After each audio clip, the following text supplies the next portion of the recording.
खाने की शुद्धता को लेकर और खाने पीने में हो रही मिलावट को लेकर योगी सरकार की तरफ से एक बड़ा फैसला इस वक्त सामने आया है। इस वक्त की बड़ी खबर हम आपको बता रहे हैं। योगी सरकार ने एक बैठक लिया। जिस तरह से ये पूरा मामला शुरू हुआ प्रसादम को लेकर, यानी बालाजी में जिस तरह से मिलावट की गई, उसके बाद से हर राज्य में इसको लेकर प्रिकॉशन लिया जा रहा है। खाने पीने की चीजों की शुद्धता का ख्याल रखा जा रहा है। और ऐसे में अब एक बैठक योगी सरकार की तरफ से भी हुई, जिसमें कहा गया कि सिर्फ प्रसाद का मामला ही नहीं है, बल्कि फूड हाइजीन से जुड़ा हुआ ये पूरा मामला है। और देखिए, खाने पीने की चीजों में खास तौर पर बाहर जिस तरह से हमने पीछे कुछ दिनों में खबरें देखी कि किस तरह से गंदी चीजें मिलाई जाती है, गंदे तरीके से सर्व किया जाता है खाना पीना लोगों को और उनकी सेहत से खिलवाड़ किया जाता है। इसको लेकर कुछ पॉइंट्स योगी सरकार ने खास तौर पर चिन्हित किए हैं कि अब जो रेस्टोरेंट होगा या फिर जहां खाने पीने की चीजें होंगी, वहां पर सीसीटीवी लगाना होगा, मालिक के साथ मैनेजर का नाम भी लिखना होगा। इसके अलावा अगर बात की जाए तो खाने पीने की शुद्धता बरकरार रखने के लिए जहां पर खाना बनाया जाता है वहां पर पूरी तरह से हाइजीन मेंटेन करना होगा, मुंह पर मास्क लगाना होगा, हाथों पर ग्लव्स लगाना होगा, खाने पीने की सामग्री का शुद्धता का खास ख्याल रखना होगा।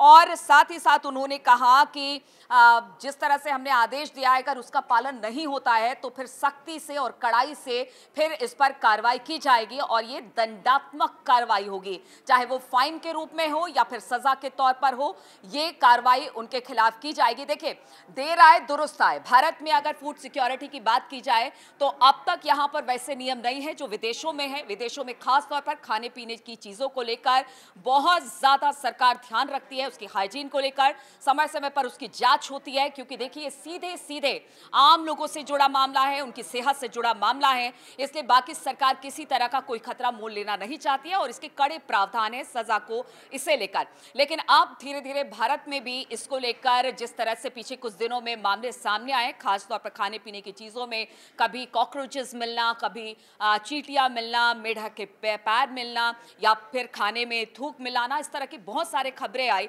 अब सरकार को भी समझ में आता है। देखिए, इसके लिए एक नियम बनाए गए हैं, उसके एफएसएसआई इस पर मानकों का ध्यान रखती है, खासतौर पर किस तरह की सामग्री पैक हो रही है, लेकिन उसका उतना प्रभाव दिखाई नहीं देता है। धड़ल्ले से मिलावट यहां पर होती है, खासतौर पर दिवाली, होली, अक्सर हमने देखा है कि किस तरह से मिलावट के सामानों को बाजार में बेचा जाता है। छापा पड़ता है तब तक ठीक है, उसके बाद फिर ये जो दुकानदार हैं, ये रेस्टोरेंट मालिक है, वो लोगों की सेहत से खिलवाड़ करते हैं। तो योगी सरकार का ये फैसला एक बड़ा फैसला कहा जा सकता है, जहां पर ये कहा गया है कि अब जो होटल मालिक है या जो भी खाने पीने की सामग्री बेच रहा है उसको शुद्धता का खासा ख्याल रखना पड़ेगा। तमाम जो गाइडलाइंस सरकार की तरफ से दिए गए हैं उसको फॉलो करना पड़ेगा। और अगर इस गाइडलाइंस को जो लोग रेस्टोरेंट या फिर छोटे मोटे दुकान चलाते हैं फॉलो नहीं करेंगे तो फिर फाइन भी लगेगा, जुर्माना भी लगेगा और दंड भी मिलेगा। तो योगी सरकार का आज का ये बड़ा फैसला, बाकी राज्यों में भी इसी तरह का कुछ हो और लोग भी चाहते हैं कि उनके साथ सीधे सीधे तौर से उनके सेहत के साथ किसी तरह का कोई खिलवाड़ ना किया जाए।